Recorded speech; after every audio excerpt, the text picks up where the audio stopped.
kids could be growing their own food and not a chicken nugget in sight. Look, Minnie. Want your house to really stand out? Adam's got your number. I'm impressed.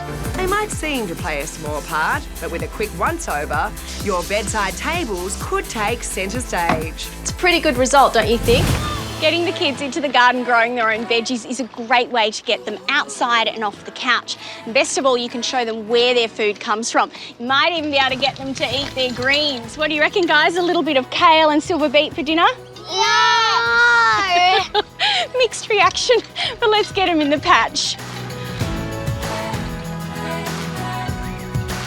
What are you going to plant, Marlon? I always find that kids like vegetables that are either really big or really tiny, like these carrot little fingers. Check these out. The carrots only grow to about 8 to 9 centimetres. So petite, perfect to crunch on. And check out this tomato tiny Tim.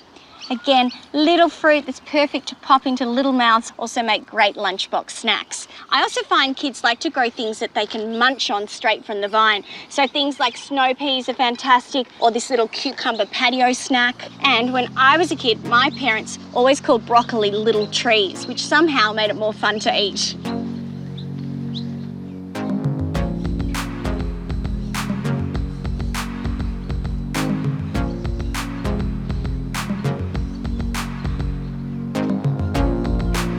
Right now is a busy month in the veggie patch because you might still be picking some of those ripe veggies from summer, but it's also the time when we prepare our garden beds for autumn planting, because in autumn we see this huge changeover in the veggie patch. It's when we start to plant all of our cool season veggies like cabbages, cauliflower, broccoli. They're all ready to go into the ground.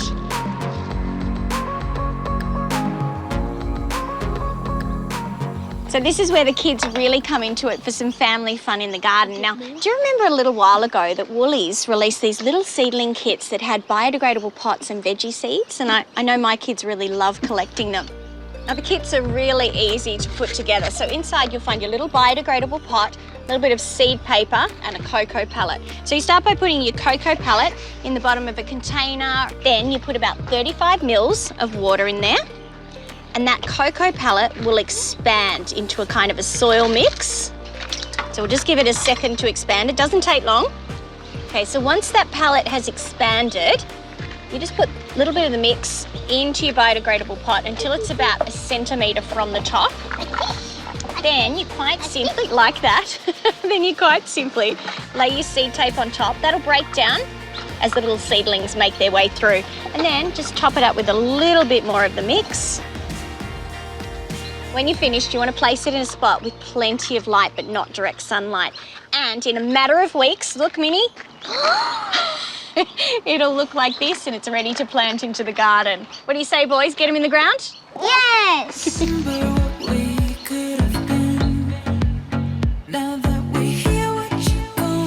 right, guys, let's get planting. Now, the beauty of these biodegradable pots is that you can plant them straight into the garden. So what have you got? Noel, you've got some chives there. You'll be able to put that on your scrambled eggs. So the veggies and flowers that we've got here like a little bit of sun, so 6 hours of sun a day is ideal. And you want to keep the water up, particularly while they're establishing. I'm also putting some salvias in the ground here just to really bring those bees and beneficial insects into the garden. And you know what else does that? Pots of colour, lots of nectar-rich plants.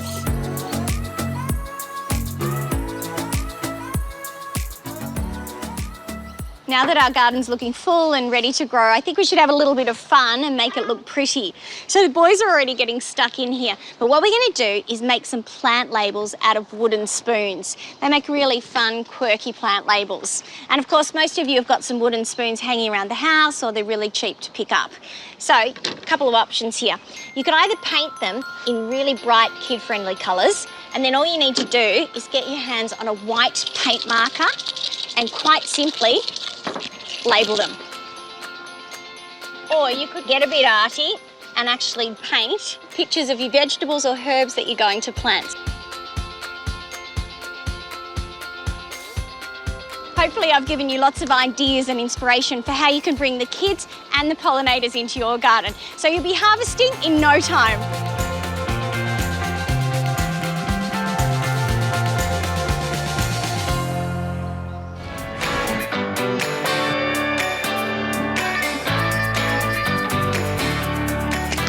Most times you find the number of a house on your letterbox. Sometimes you see it on a wall, but it's not very stylish.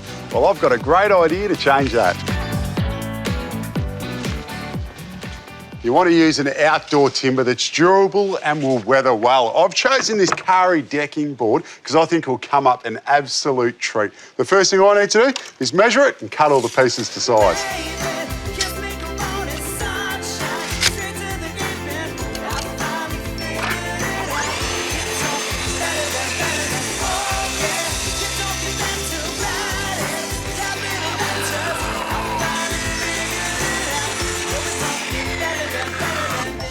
So how does it work? These two long pieces will be our backing board. To hold them together, I've just got these two cleats, and that will allow us to have hidden fixings. I've also got a 45-degree angle cut at the top. That way, if water falls, it hits it and runs off. Then I've got this plastic planter, but it looks a bit ugly. So to cover that up, I'm using the other pieces to make a box that it will sit in. Then this will get attached to the front of our backing board. That way, it's not just a house number that will be on here, we'll have greenery. And that's how I fix a boring house number. The next part, I just need to drill some holes.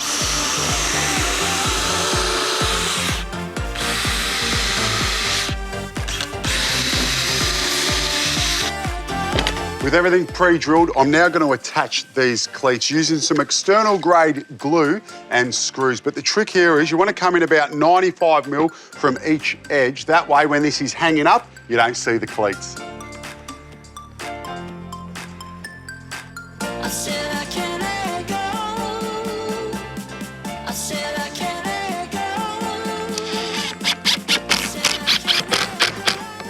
And the tip here is when you're working with hardwood timber like this, make sure you pre-drill through both pieces. That way, when you put your screw in, it goes in with ease.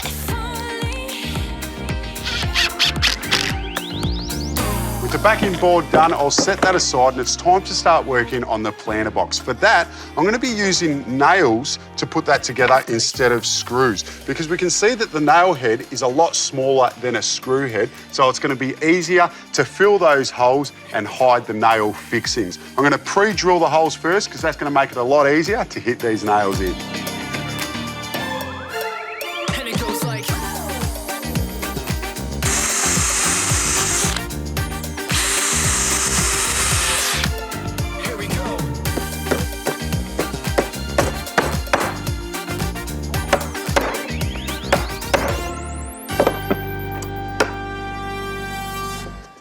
And to fill the nail holes, I'm just using a putty. But to get the colour, I've got a jarrah putty and a natural putty. I'm mixing the two together till the colour matches this timber, and then we're done.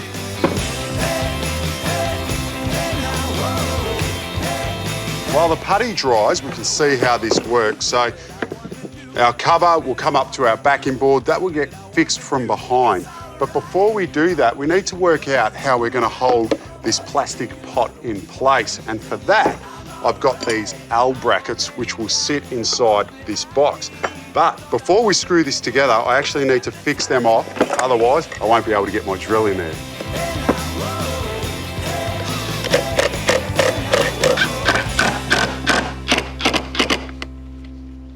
With the brackets on, we can now glue and screw this planter cover in place. It's alright if I got you by my side. I know it'll be alright. I know it'll be alright. With everything fixed in place, now I'm going to give it a quick sand and then go over the whole lot with a natural stain.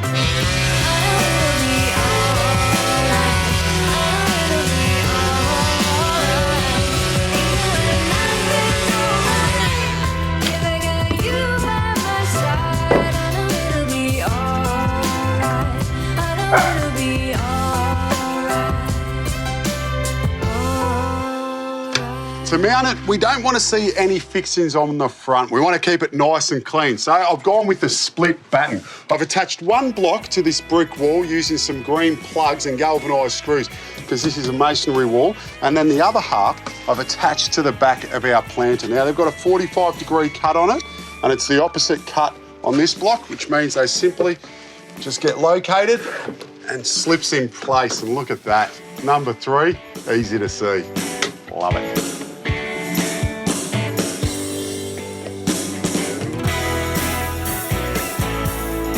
Now, I'm definitely not Graham, Charlie or Melissa, but I do know one thing. You can't stuff it up with succulents. Now, how good does that look? I'm impressed. Whew.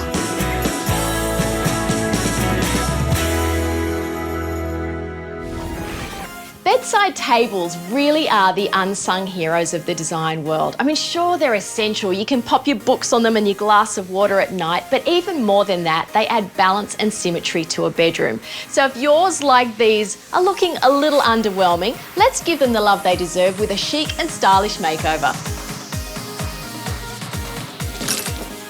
I think it's pretty fair to say that everyone around Australia probably has at least one piece of furniture made of pine somewhere at home. Now, the reason for that is this stuff was made in the 80s and it was built strong and to last. It's sturdy as.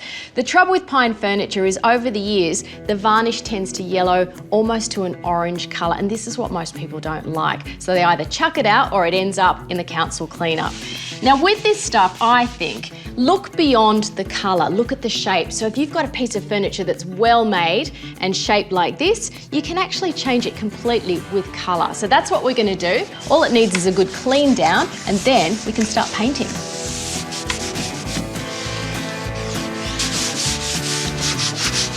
The type of paint you choose really depends on the look that you want in the end. Now, I want a less than perfect hand painted look, so I'm using chalk paint. And the great thing about this is you don't need any prep. So it's really good if you don't like sanding and you don't like doing all of that priming. It's quick, it's water-based and it dries fast.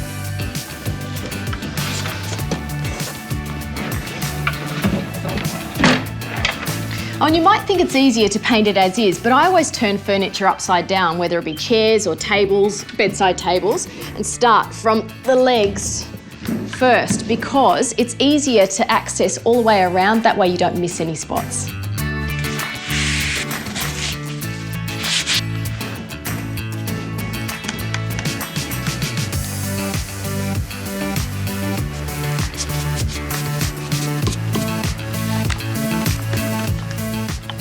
If you do use a combination of a brush and a roller, it makes the job a lot faster. So basically what you do with your brush is you get into all of these little corners and areas that are hard to reach. And on the flat areas, use a roller. You can lay it off with a brush, but the two together just make the job a lot more professional.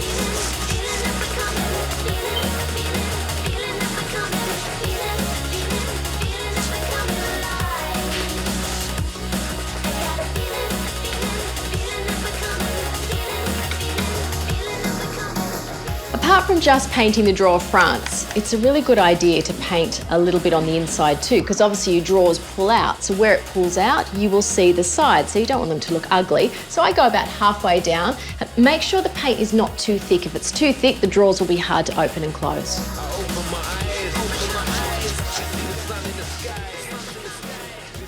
Two coats of paint, and these old pine bedside cabinets, they're hardly recognisable. Now I could just leave it at that and put the knob straight on, but because this is a matte finish paint, it will tend to scuff and not look great over time. So you need to protect them with either a layer of varnish. I prefer to use wax. It's really easy to apply. It just livens up the surface. So get a coat all the way on. And then when you get to the end, let it sit and dry for about 10 minutes and you can buff it up to a soft sheen with a cloth.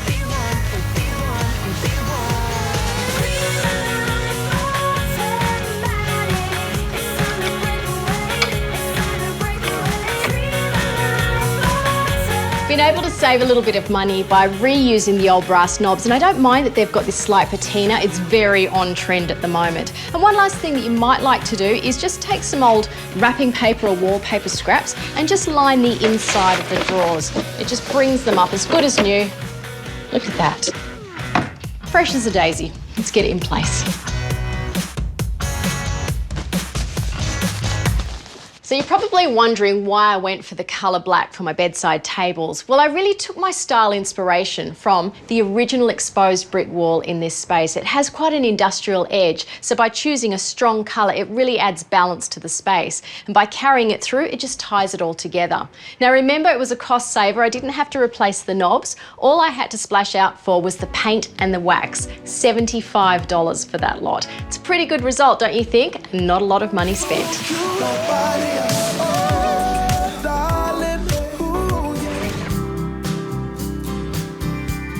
It's not that often that you get to visit such a spectacular garden as the Dale Frank Botanic Gardens, and we are the first. This is a botanic gardens that's only been around for 7 years. It's the beginning of an epic journey I can't wait to take you on.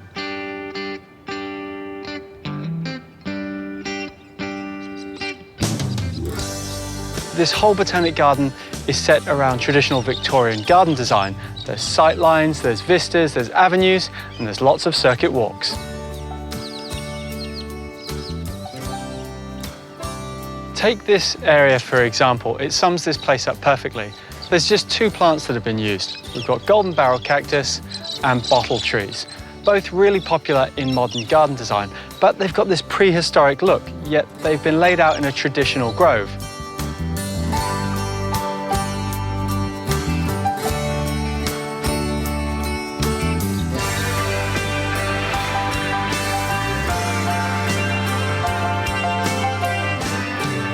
This visionary garden sprawls out from this amazing old homestead, originally completed in 1864. It was a thoroughbred stud. It produced a Melbourne Cup winner, no less, but sadly fell into disrepair. The new owner, however, has completely renovated and is building a dry botanic gardens over the 120-hectare site. Dale Frank is an Australian artist best known for his colourful biomorphic abstract paintings. 7 years ago, Dale began a new exhibition, meticulously creating an international rare species dry garden that will eventually span across 50 acres of his Hamilton Hill property. Do you have a plan, or is it just in your head? Does it come down to when you find an amazing tree or an amazing plant? How does that process work?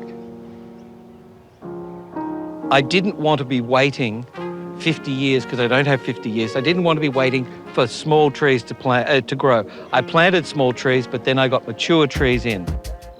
It's an organic process, but at the same time, you have an idea of the type of garden you want. In creating art, it's not about, people think, oh, you do this painting and it's finished, or you do 20 paintings for that exhibition and it's finished. Any artist will tell you that it's their life's work, that you'll see the strings and the forces through the work over a lifetime. And it's the same with a garden. It's not like this is finished now or that's finished. It will evolve and change, and it'll become a life's work, the same as the artist's life work. Dale, this property is amazing, and I've only seen a little snippet. Do you mind if I take a walk around and have a look at the rest? You're welcome. Thank you very much. Okay.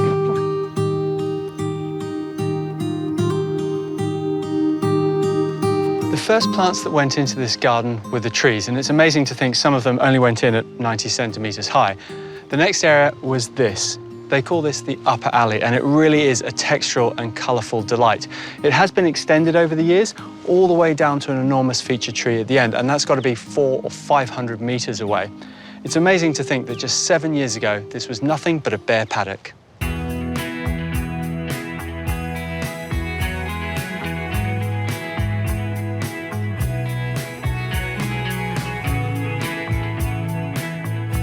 The lower alley runs on directly from the upper alley, just past a stand of Madagascar palms. And this area, you instantly notice it's a lot less full because it's newer. But they've started with the structural plants, and they've done it with this fantastic Western Australian grass tree. They're dotted all the way down and combined with agaves as well. Now, the Western Australian ones, these ones are particularly from the Kimberley. They've got a really lovely blue colour to the foliage, and they actually transplant a lot easier than the New South Wales versions. You get much more success, and when you see them en masse like this, it's absolutely amazing.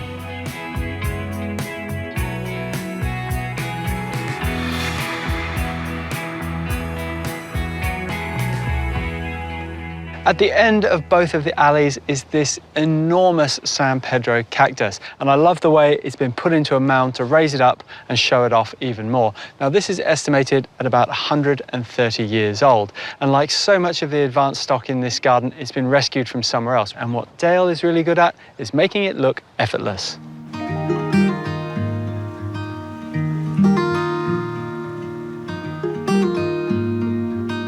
I've never seen this many date palms in one spot. Well, not in Australia anyway.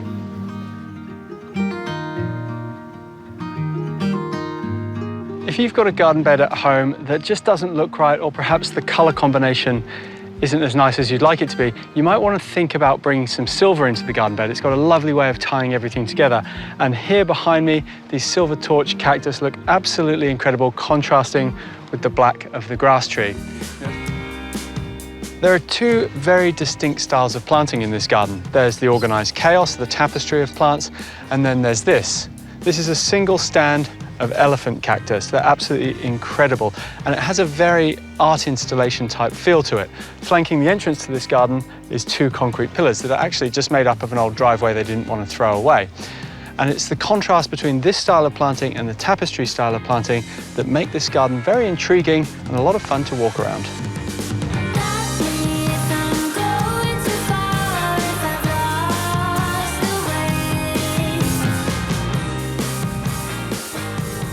You may look at a garden like this and think it's completely unrealistic because of the scale and grandeur of it, but actually all of these plants are readily available. This is a spineless prickly pear, there's aeoniums, yuccas, jade, even this agave americana. You can get it all, but the trick to making it look like this is getting the right composition. So lay all your plants out, make sure you're really happy with them before you put them in the ground. Then the next trick is patience, and there's nothing I can help you with there.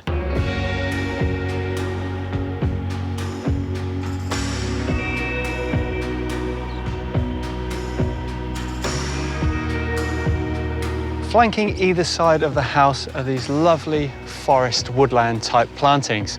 On this side, it's all in succulent form with aloe barbarae, or the tree aloe. Now, it may look a little bit sparse now, but Dale has taken inspiration from the existing trees on site, and he's got the foresight to imagine this space filled with lovely succulent leaves.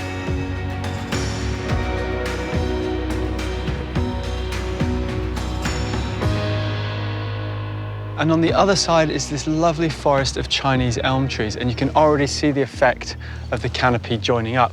And what that does is creates a little microclimate under here, so it's really nice and cool. But what's really clever about this space is the plants haven't all gone in at the same size, and that makes it feel dynamic and less stale. It's really nice under here.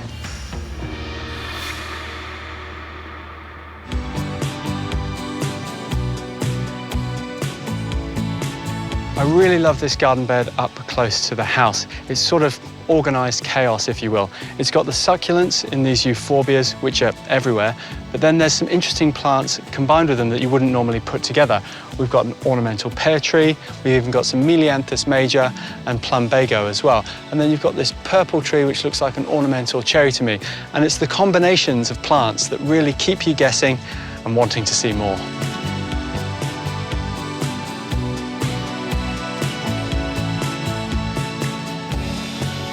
Sometimes one of the hardest things in landscape design is to come up with a concept and actually get started on it. But to come up with a concept on a scale like this is really quite incredible, and there are some moments of genius. This planting is absolutely fantastic, and you can see in the future it's only going to get better and better, but Dale has the foresight to think 50 years in advance. And when we get to that point, well, I think we'll have one of Australia's finest gardens.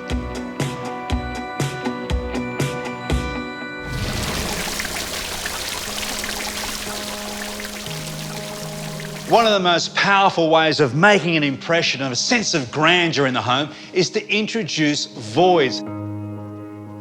One of the oldest tricks in the book. Architects are playing with scale, or in this case, ceiling heights. Think of some of the most impressive buildings you've ever been into. They have soaring ceilings, hinting that this is where the gods live, or at least very tall people. You often see voids on the entry, but they can have a more powerful, subtle effect when you come across them deeper in the plan. And here they play a more practical role as well. If you have high set windows, it scoops light from above the neighbours down into what might otherwise be a dark section downstairs. If you live in a single story house, you can still achieve the same effect by removing the ceiling, exposing the roof timbers and putting in a skylight. A well-placed void establishes great visual connection between the levels of your home. It's effectively open planning through the section of the house. What that means is establishing a great sense of community and connection within the levels. But most importantly, it can establish what we call a thermal chimney effect, where hot air rises up through the centre of the building, effectively lowering your energy bills, keeping your air conditioning costs down. Now remember, voids will cut down on your upper level floor space, which generally compromises bedrooms, so just be careful on that front. But also consider, voids are not calculated as part of your floor space ratio. Remember, council will only allow you to build on a certain percentage of your block, and voids are not included.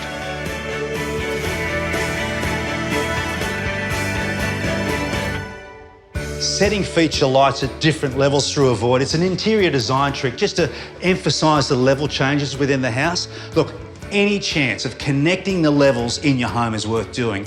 And with a well-placed void, you are literally creating drama out of thin air.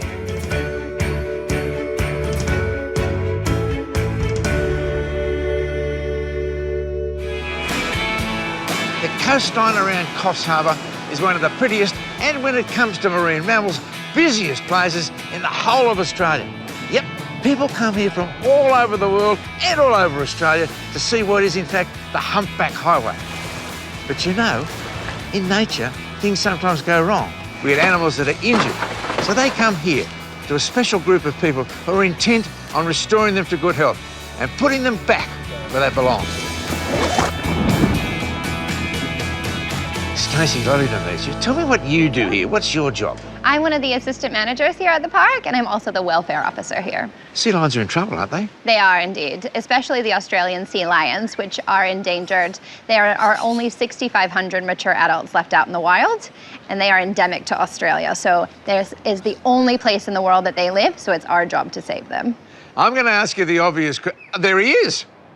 Is that him? Hello, handsome. How old is he? So Hugo just turned 1 on September 28th. Look at you. That isn't you cute? I'm going to sit down. I'm on Hugo level down here. Look at you go. At what age did you first start Hugo's training? Well, we started when Hugo was quite young. We typically wait for mum to be comfortable with us interacting with her pup. And when we see she's giving us the green light, then we'll start to enter into their enclosures and we'll bring fun things like toys, icicles. And then he got very used to us being around and he started climbing on us. And this is part of the early conditioning process of just making us humans a really fun, positive experience for them. What was wrong with that one? He dropped it in the sand. Did it? No one. He said I had to push it out of the way. Don't tell me they're not smart, right? Don't tell me they're not smart. And just like with any kids, you've got to tell them not to play with their food. Yeah, look at that. Get out of the way. I don't want that one, right? Give me another one. Go, quickly, give me another one, right? He's been fantastic, hasn't he? He has done. See you later, Hugo. He's off. Hey, how magic was that, right? He's only a youngster. He's just learning. But I guess they're no different, sea lions, seals, any marine animal. If you're going to teach them something, OK, you need to start off when they're young. That's right. And you work your way up in stages. And really, if you've got a domestic animal like a dog or a cat, it's no different. You've got to teach them when they're young because that's when they learn better. Absolutely. Early conditioning is key to having our animals be comfortable, not only with us, but with folks like yourself that want to come in and visit them and get to know them a bit better. This has to be a lady. This is a lovely lady. This has to be a lady. A lovely lady named Ellie. Ellie. Now, something really important about Ellie is that she is actually the grandmother of Hugo. So how old is she? She is 26 years old. Very What good. a lovely animal you are. She is a bit goofy at times, loves a good cuddle. How do you cuddle a sea lion? You have to turn around to get me a cuddle. Yeah, gotta turn around, LL. There you go, and you can wrap your arms around her, yeah.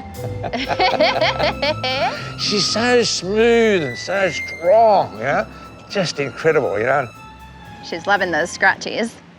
Oh, she's liking that. Is that good? Is it? Training is not just for cuddles. It's also got a very important practical veterinary purpose, like taking blood samples. You can see she's very relaxed in this position. She lets me spread out her flippers. And there are actually veins that run in between the webbing here, in between their toes. Yeah. And then once we find a good vein, this is just a practice one to show you how relaxed she is with this behavior. So, yep, and then we would just insert the needle in. Yep. Boop. And then we tell her, well done. So all of our animals, males and females, are trained for the ultrasound. So they just roll over and then present their bellies. So we can do an ultrasound here without any problem at all. Once we get rid of the sand, Absolutely. bit of gel on that, and we'll be able to go, wouldn't we? This is Big Ozzy. Daddy. How big are you? Wonderful. What's his name? This is Ozzy. Ozzy, of That's course, right. that's Ozzy, Woo. right. What's he weigh? He's weighing in at about 165 kilograms at the moment. Jeez, pal, you're a big one, aren't you? But this Hey. species, the males could Look at- actually grow up to 300 kilograms. So he could, in fact, almost double in size. How old is he? So he's 14 years old. And once again, he's got these enormous eyes. He's got these tactile whiskers, you know? That's right, Can yeah. I touch a whisker? Am I Yeah, allowed to touch a whisker? Okay. Really tough. Really tough. He's loving Hey, that scratch. is So that there he's good? leaning right Is into that it. good? Oh, yeah. And you can see these toenails, they're much more pronounced than Yeah. on little Hugo. And he'll use those toenails to give himself a nice scratch. So how many pups would he have fathered? So Ozzy is actually a first-time father. Oh, we should have brought the champagne and cigars That's as well. right. We did have a celebration for him when Hugo was born, don't you worry. I bet you did. Go on. But he's actually extremely important to the population management of Australian sea lions in general. So in the future, he may not breed just here, but he may breed with other females from other facilities to ensure that we're promoting clean genetics for future breeding of this extremely important species. He's given me a bit of a cuddle here. Ozzy, thanks, mate, for showing us around the park. We've had a great time here, haven't we? Enjoyed so many different things and learned all about conservation. And conservation is what it's all about, preserving the future. There's a dedicated team also helping other marine life make it back to their ocean home. This is Val. Val. Came in February. What we typically see our turtles come in with is this floating syndrome. They kind of get stuck on the surface of the water, end up starving, getting really skinny.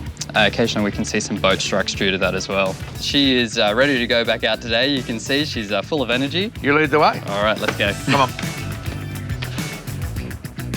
How do you tell me she's good enough to go back?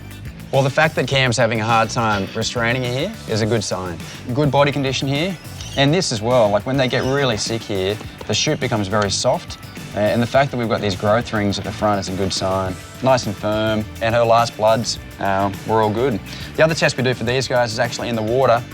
We'll flip them upside down, and we just have a look at how long it takes to right themselves.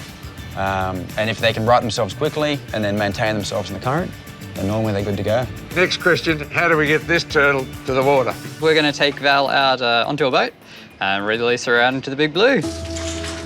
Before we head out, I have to meet another very special guest at the park, Chewy. Chewy was found on a beach in a place called Grassy Heads, just south of Nambucca. Yep. And when he was discovered, he had a pretty gruesome, what looked to be like a close encounter with a shark. So that's why we affectionately called him Chewy. He definitely needed some help because he wouldn't have survived if we had just left him where he was. And then it was just a process of delivering him the antibiotics that he needed to kind of get through that period. The fish that he needed, because there was no chance that he would be able to hunt with the wounds that he had in the shape that he was in. How do we transport him? He's pretty slippery, and although he looks very cute, we aren't going to be cradling him. So we have got a pet pack. We're going to pop him in here. Right. And yeah, we'll take him off like that.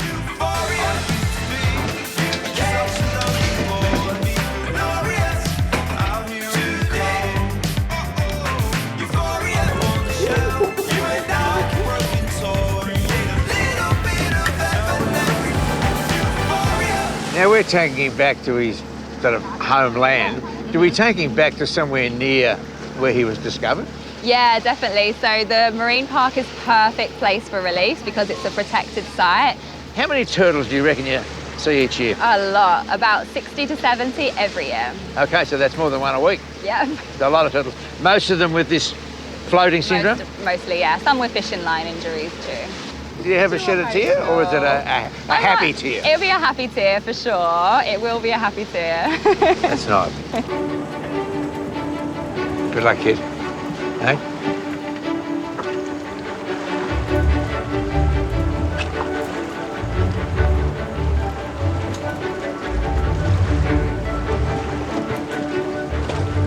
Ready?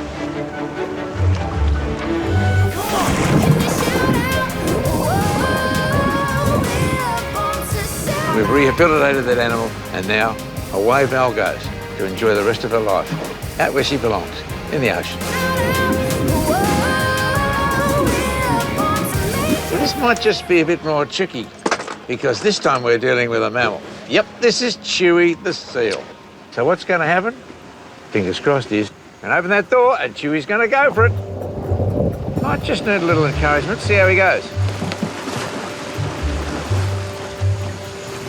Just a little gentle tip, Chewy's having a look. It would seem that Chewy doesn't want to leave the confines of his box. I'll give you a little gentle tip. Chewy's holding on. Life was too good. We're practically vertical and Chewy's still in. Go, Chewy! Hey!